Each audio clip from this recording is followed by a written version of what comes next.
中国湖北浮桥是指在湖北省所兴建的一座供人们通行的浮桥。浮桥通常是由浮筒或浮体支撑的，可以在水面上浮起，因此适合在水深不足以兴建固定桥梁的地方使用。湖北浮桥的建造通常需要考虑水流、风力等外部条件，以确保浮桥的稳定性和安全性。浮桥的结构和材料也是关键因素，因为它需要能够承受人们通行的重量，还要抵御水流的冲刷和风浪的影响。同时，浮桥的设计也要考虑到维护和修理的方便性。湖北浮桥在当地的交通系统中扮演着重要的角色，它可以帮助人们跨越河流、湖泊等水域，便利了交通运输。除了供人们行走外，浮桥还可以用于车辆通行，进一步促进了地区经济的发展。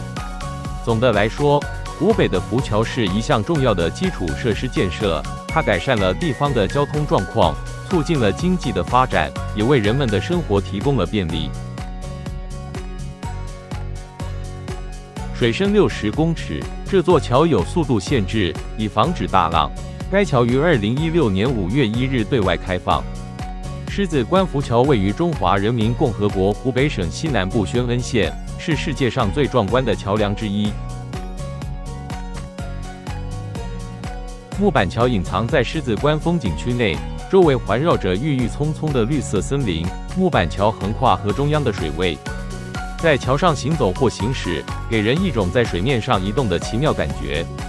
这是一个独特的工程奇迹，允许交通和行人在水面上通行。该桥采用浮力材料建造，能够适应水位波动，确保所有人安全且有效率地过桥。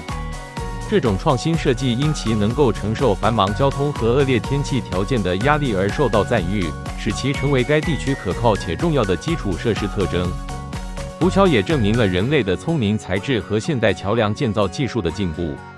它的存在极大地改善了两岸社区的连结性和可及性，促进了更便捷的交通，并增加了经济机会。该地区的游客常常被这座桥的漂浮能力及其与周围自然景观的无缝融合所吸引。因此，湖北浮桥被认为是进步和前瞻性城市发展的象征。它的成功实施为未来的基础设施项目开创了先例，激发了世界各地的类似创新。